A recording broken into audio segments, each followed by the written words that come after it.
Muito bem-vindos à segunda parte do Que Fica do Que Passa. Muito bem-vindo Paulo Moraes, ex-vice-presidente da Câmara do Porto e vice-presidente da Organização Não Governamental Transparência e Integridade, que disse à agência Lusa há muito pouco tempo, no dia 19 de junho, que o Parlamento tem sido o centro da corrupção em Portugal. Ora, nós não estamos habituados a este tipo de frontalidade e a estas declarações nada meigas, nomeadamente para quem vem da vida política.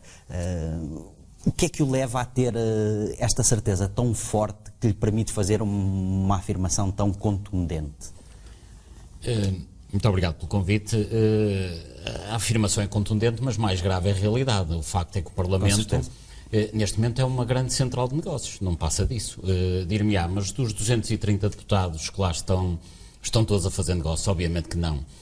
Mas aqueles que têm mais peso, que têm mais domínio sobre a atividade económica, enquanto políticos, estão a fazer negócios. Nós vamos às comissões parlamentares mais relevantes, as que têm a ver com as questões da defesa, com o acompanhamento do programa de assistência financeira, com as parcerias público-privadas, e o nível de promiscuidade, aliás, já nem é promiscuidade, já é identidade, porque as pessoas das empresas e os parlamentares são exatamente os mesmos. Se nós formos à comissão que acompanha os trabalhos do programa de assistência financeira, vemos que temos como vice-presidente um deputado como Miguel Frasquilho, que é simultaneamente deputado e é membro de um grupo que depende do programa de assistência financeira, neste caso concreto, o Grupo Espírito Santo. Mas depois temos, na mesma comissão parlamentar, um deputado que é simultaneamente colaborador, do escritório de advogados, que trata das privatizações quando ele próprio fiscaliza as privatizações, que é o deputado Adolfo Mesquita Nunes. Ou seja, estes senhores deputados de manhã estão nas suas empresas, nos seus escritórios de advogados, a tratar dos negócios que depois à tarde vão fiscalizar para o Parlamento. Isto não é obviamente sério. Bem, então a nível de advogados é realmente dramático. Os telespectadores, quando veem uma imagem do Parlamento, de facto, o que eles estão a ver é um escritório de advogados open space, porque a maioria dos deputados estão no momento em que estão no Parlamento, aqueles computadores que eles têm lá, e de facto servem para eles tratarem dos seus processos dos próprios escritórios. Portanto, isto é um nível de promiscuidade inaceitável. Eu já falei disto com muita gente, com pessoas responsáveis no próprio Parlamento. O Presidente da Comissão de Ética é uma pessoa preocupada com essa matéria. Sei que a Presidente do Parlamento é uma pessoa preocupada também com essa matéria, mas o facto é que preocupam-se e não fazem nada. E não é admissível que um deputado simultaneamente deva lealdade ao eleitorado que o elegeu e fidelidade à empresa que lhe paga, porque há aqui um conflito de interesses patente. Em última análise, devia ser o Presidente da República que tinha que ter aqui uma palavra, na medida em que é ele o responsável pelo regular funcionamento das instituições. Eu não me parece nada regular que uma pessoa esteja na condição de parlamentar a fiscalizar a sua própria atividade.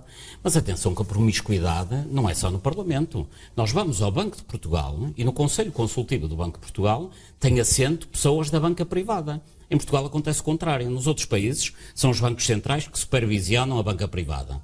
Em Portugal são os bancos privados que têm representantes no Conselho Consultivo do Banco de Portugal, cuja missão é pronunciar sobre a atividade do banco. É inexplicável. Nós temos uma pessoa como Almerindo Marques, que está ligado ao Grupo BES e simultaneamente está no Conselho Consultivo do Banco de Portugal. Já para não falar do próprio António de Sousa, que durante muito tempo era a figura máxima que representava os bancos privados e também tinha assento no Conselho Consultivo do Banco de Portugal. Isto é inconcebível. Na Suécia, metade destas pessoas estariam presas só pelo facto do conflito de interesse em que se encontram. Em Portugal, há uma certa complacência da classe política relativamente a esta matéria, porque o problema é, obviamente, que dos 230 deputados, há uma parte significativa que nem sabem o que é que anda lá a fazer, portanto esses não contam, mas dos restantes, não são todos, obviamente, coniventes com esta situação, ou grandemente colaboracionistas, mas através do seu silêncio estão a sancionar esta situação. Qualquer deputado tem obrigação não só de não pactuar com isto, mas de combater este tipo de situações que, obviamente, depois criam uma promiscuidade absoluta. Não é por acaso que dos cerca de 80 mil milhões de euros que o Estado português gasta por ano, 5, 6 mil milhões vão justamente para os grupos que têm capacidade de influenciar o Estado. Não há outro país que tenha dívidas da dimensão da nossa, que pague taxas de juro como nós pagamos, nós, Estado, à banca. Porquê? Porque há um predomínio da banca sobre a vida política.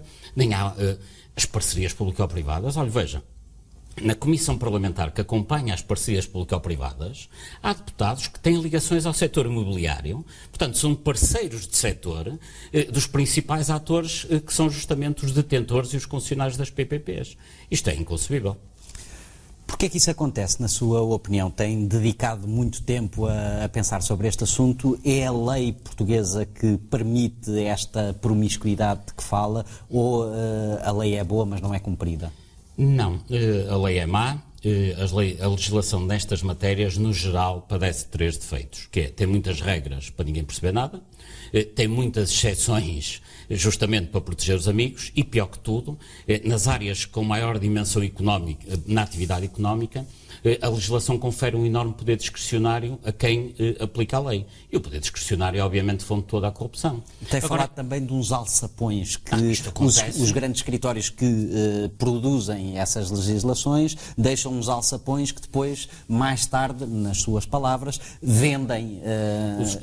Os grandes escritórios de advogados conseguem em Portugal algo que só se consegue em África e em Portugal. Que é o seguinte: fazem a legislação de maior relevância económica, produzem-na e ganham dinheiro com isso. Depois passam a vida a dar pareceres para explicar a legislação que eles próprios fizeram mal. Bastará ver que o Código da Contratação Pública, foi feito por um escritório do Dr. Cérvulo Correia. Desde que está em vigor o contrato de contratação pública, o Código, esse escritório já faturou 7,5 milhões de euros a dar pareceres sobre aquilo que eles próprios fizeram. Mas isto ainda é o menos grave. O mais grave é que depois, conhecedores destas falhas, esses escritórios vão aos privados vender os alçapões que eles próprios introduziram na lei e permitem que depois os privados consigam tudo fazer. Aliás, isto até é uma incongruência até constitucional, porque quando um escritório de advogados produz legislação, ao intervir no processo legislativo, jamais poderia intervir no processo judicial, porque está a violar o princípio da separação dos poderes executivo, legislativo e judicial.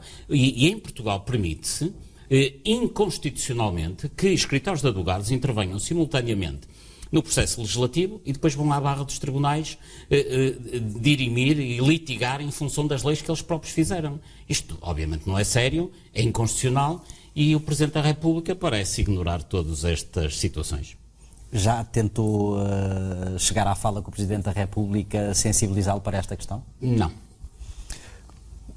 Segundo uma estimativa sua, nos 10 meses em que tutelou o pelouro do urbanismo da Câmara Municipal do Porto, terá impedido negociatas ilegais na ordem dos 600 a 700 milhões de euros. Sei que na altura desencadeou perto de 30 queixas em função desses 10 meses de inferno que teve na Câmara Municipal, enquanto vice-presidente, braço direito de Rui Rio e responsável pelo pelouro do urbanismo. Aconteceu alguma coisa desses 30 processos? Eu, relativamente aos processos de urbanismo em que eu sou, digamos, denunciante, serei talvez o maior denunciante em Portugal nessa matéria, ou o maior ou o único, eventualmente, a denunciar processos de crimes urbanísticos. Nem todos têm a ver com a cidade do Porto e com a Câmara do Porto, mas nos que têm a ver com a Câmara do Porto, nomeadamente o processo no tempo em que eu tive a tutela do urbanismo, que foi cerca de um ano, de facto, o que acontecia é que havia uma tentativa de pressão ilegítima, obviamente, no sentido de que o vereador que tutelava o urbanismo, neste caso eu, aprovasse projetos que não cumpriam as regras. Mas isso é, infelizmente, uma prática comum em Portugal. A exceção é que no Porto, naquele momento, e enfim, não será a única exceção, haverá mais, houve alguém que não permitiu que isso acontecesse. Então, simplesmente, fazer aquilo que a lei obriga, que é não permitir que aquilo que é ilegal seja feito. É tão simples como isto. Então, as queixas derivam de quê? Do facto de que alguns desses processos, mais tarde, acabaram por ser aprovados e também do facto de que havia pressões que não faziam qualquer sentido. Quer dizer, eu não acho aceitável, como aconteceu comigo várias vezes, que em reuniões com membros do Governo, o primeiro assunto que membros do Governo falavam comigo era assuntos da sua vida particular e, nomeadamente, da sua vida empresarial.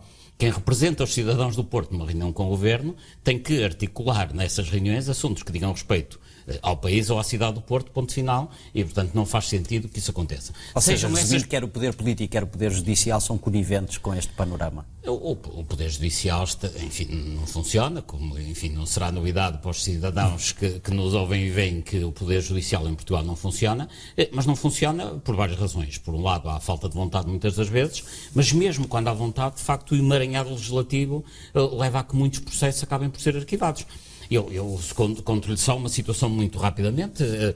Há uma situação que eu acabo por denunciar e que hoje é de domínio público e por isso posso aqui falar dela, que é a Sociedade Metro do Porto decide comprar por 8.750.000 euros um terreno que estava avaliado em 5 milhões. E perguntar-me, mas como é que é possível uma administração de uma empresa como a Metro do Porto adquirir por 8.750.000 algo que vale 5 milhões? Pois é exatamente essa dúvida que me levou a denunciar o assunto. O processo acaba arquivado, porquê? Porque o procurador que o estudou, ou sei que o estudou, decide que o processo tem que ser arquivado porque não se sabe onde está o dinheiro. É evidente que uma justiça com esta tibieza não vamos a lado nenhum, porque isto é uma justiça débil, fraca e temerosa, quando, pelo contrário, os cidadãos é que devem ser temerosos face à justiça. Para terminar, que ideias é que tem para inverter esta situação? O problema da corrupção, problema da corrupção em Portugal é, para mim, o problema mais grave. Nós hoje temos uma crise que deriva diretamente da corrupção. A dívida pública, a nossa crise divide-se em dois tipos de dívidas, dívida pública e dívida privada. Pois a dívida pública é dívida que decorre do facto, durante muitos anos, em parcerias público-privadas, negócios mal feitos, obras com rapagens, etc., desbaratou-se o erário público. Essa é uma componente. E mesmo a dívida privada tem origem em corrupção, porque 70% do valor da dívida privada no início da crise resultava de especulação imobiliária. Isso que se diz por aí de que os portugueses andaram a gastar acima das suas possibilidades, isso é um embuste. De facto, quem andou a gastar acima das suas possibilidades foi o Estado. E depois a dívida privada resulta de uma enorme bolha imobiliária que se permitiu que se criasse em Portugal por negócios e tráfico de solos feito naturalmente pelos promotores imobiliários que conseguiam comprar terrenos a 10 e valorizá-los a 100 ou a 200. Portanto, a origem da crise, no meu ponto de vista, está na corrupção. Há soluções, é evidente que há soluções desde que haja vontade política. Desde logo aumentando a transparência, criando portais que permitam que os cidadãos saibam exatamente qual é o maior fornecedor do Estado português, qual é o maior fornecedor da Câmara de Lisboa, que possam conhecer online as declarações de rendimentos dos seus titulares de cargos públicos. Digo-lhe um país onde isto acontece neste momento, em Timor.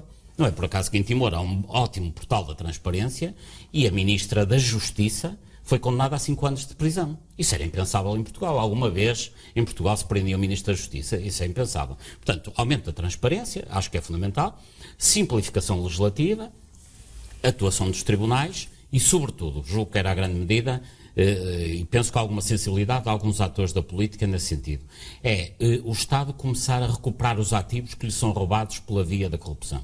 Ou seja, quando um edifício, para dar um exemplo da questão que esteve aqui em apreço, quando um edifício for construído e não cumpre as regras que estão previstas no planeamento, deve por aí simplesmente ser demolido. É a única forma de ressarcir a sociedade pelo mal que lhe foi feito. Em segunda, digamos, em última alternativa, se não formos demolir o edifício, então ele deve ser expropriado pelo valor zero. Se a sociedade começar a recuperar os bens que lhe são roubados pela corrupção, eu penso que isso tem efeito dissuasor para o futuro. Paulo Moraes, muito obrigado por ter vindo ao Que Fica do Que Passa e muito obrigado pela refrescante frontalidade e coragem das suas posições. Já a seguir, Nuno Costa Santos diz-nos o que fica do bairro esta semana.